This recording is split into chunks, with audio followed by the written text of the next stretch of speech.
قرآن مجید میں اپنی آزمائشوں کا ذکر فرمایا، اپنے امتحان کا، اپنی آزمائش کا، جو وہ اپنے بندوں پر بھیجتا ہے، اپنے بندوں کو آزماتا ہے۔ یہ جو اس کے بندوں کے لیے سخت اور مشکل وقت آتا ہے، یہ اللہ کی طرف سے امتحان ہوتا ہے۔ اور خاص طور پہ جب اللہ کا بندہ نیکی کے راستے پہ چل رہا ہو، اچھے راستے پہ چل رہا ہے اور حق کے راستے پہ گامزن ہے، تو وہ پر اللہ کی طرف سے آزمائش ہے، وہ اس کے لیے سزا نہیں ہے، اس کے کسی عمل کے بدلے میں اسے سزا نہیں مل رہی، وہ کسی گناہ کی پاداش میں یہ سب چیزیں نہیں پا رہا ہوتا، بلکہ دراصل اس کا رب اس کو، اس کے درجے، اس کے مرتبے کو، اس کی فضیلت کو، اس کی بزرگی کو بڑھانا چاہتا ہے، اور جس مقام پہ وہ پہنچانا چاہتا ہے تو وہاں پہنچا کر دنیا کو دکھانا چاہتا ہے کہ میرے بندے نے یہ مقام محض یوں ہی نہیں پا لیا بیٹھے بٹھائے، بلکہ اس کے اندر وہ پوٹینشیل تھا، اس کے اندر وہ قوت تھی، اس کے اندر وہ اہلیت تھی، وہ صلاحیت تھی، جس کی وجہ سے اس کو یہ مقام ملا ہے۔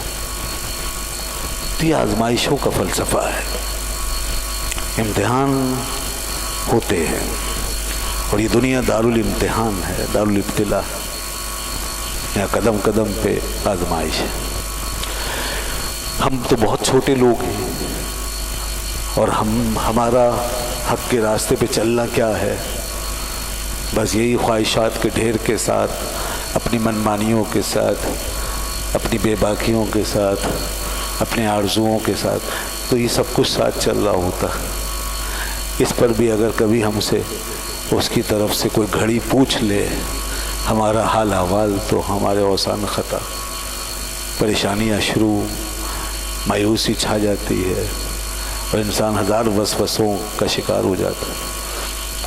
مگر امتحان تو ان لوگوں کا ہوا، آزمائش تو ان کی ہوئی جنہوں نے پوری طرح جادہ حق پر قدم رکھا، جنہوں نے اپنی ایک ایک سانس کو حق کے لیے وقف کیا، جنہوں نے اپنے ایک ایک عمل سے، اپنے ہر ارادے سے، اپنے ہر ایکشن سے یہ ثابت کیا کہ ان کی زندگی کا ایک مقصد ہے۔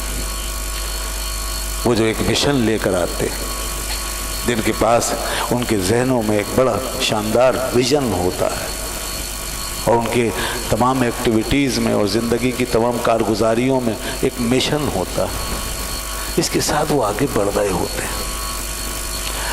وہ کسی کو اگر کچھ دے رہے ہیں تو وہ بھی کسی مشن کا حصہ ہے، کسی سے کچھ لے رہے ہیں تو مشن کا حصہ ہے۔ وہ زمین کے جس خطے میں، جس جگہ، جس مقام پہ بھی رہ رہے ہیں، کسی مقصد کے تحت رہ رہے ہیں، اور ان کا سب سے بڑا مقصد وہ کیا ہے؟ وہ اللہ کو راضی کرنا ہے۔ اللہ کی رضا کیسے حاصل ہوگی؟ خدا کا قرب کیسے ملے گا؟ اپنے آپ کو اور دنیا کو اس طرح لے کے چلنا ہے جس سے اللہ راضی ہو جائے۔ وہ پھر اپنی ذات کو، اپنے معاملات کو اور اس دنیا کو اپنی آنکھ سے نہیں دیکھتے، وہ خدا کی آنکھ سے دیکھتے ہیں، خدا کی رضا کی آنکھ سے دیکھتے ہیں۔ وہ اپنی ذات کے معیار کے حوالے سے دنیا کو نہیں جانچتے، بلکہ وہ خدا کے بنائے ہوئے معیار کی روشنی میں دنیا کو جانچتے ہیں۔ اس لیے ایسے لوگ بڑی بڑی آزمائشوں سے گزرتے ہیں، گزرتے چلے جاتے ہیں۔ اللہ تعالیٰ نے جتنی قسمیں آزمائش کی بیان فرمائی، وہ سب ان پہ گزر گئی ہیں۔ وَلَنَبْلُوَنَّكُمْ بِشَيْءٍ مِّنَ الْخَوْفِ وَالْجُوعِ وَالنَّقْصِ مِنَ الْأَمْوَالِ وَالْأَنفُسِ وَالثَّمَرَاتِ، سب کچھ آ گیا، جان، مال، کیفیات، ظاہر، باطن، یہ وہ سب آ گیا اس میں، بیوی بچے، آل اولاد، سب۔ وَلَنَبْلُوَنَّكُمْ بِشَيْءٍ مِّنَ الْخَوْفِ، خوف آ گیا، والجوع، اور بھوک آ گئی، اور مالوں کی کمی آ گئی، پھلوں کی کمی آ گئی، جانوں کی کمی آ گئی۔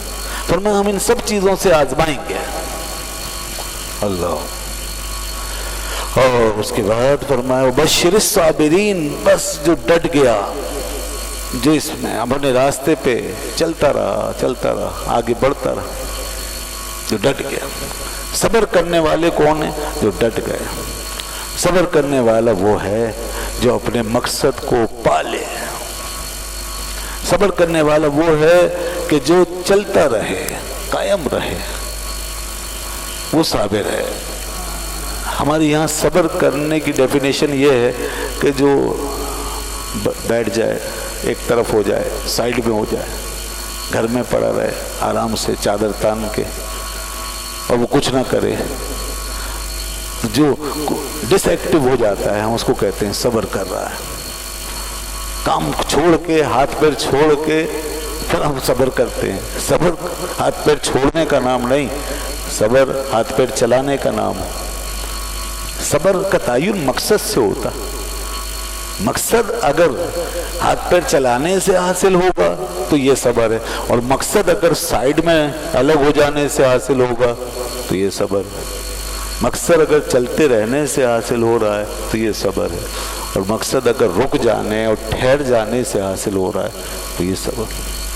کبھی کبھی انسان کو کچھ چیزیں چھوڑ کر الگ ہونا پڑتا ہے، یہ صبر ہوتا ہے. کب؟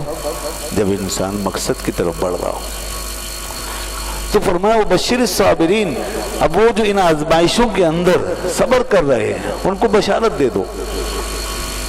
یعنی وہ اپنے کام پر لگے ہوئے ہیں، اپنے مشن میں جتے ہوئے ہیں. بشر الصابرین.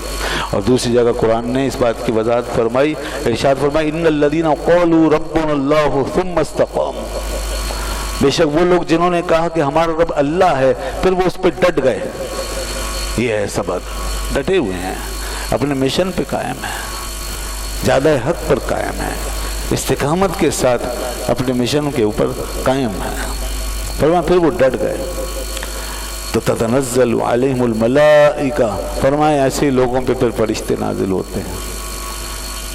اور پھر بالآخر ان کے لیے پھر دیکھیے کیا کیفیت ہوتی ہے، پھر ان کو کیا حاصل ہوتا ہے. اللہ تخافوا ولا تحزنوا وابشروا بالجنۃ التی کنتم توعدون، کہ اب نہ ڈرو، کوئی خوف نہیں، اب غم نہ کرو، کوئی غم نہیں، اب بشارت لو اس کی جس کا تم سے وعدہ کیا جاتا تھا.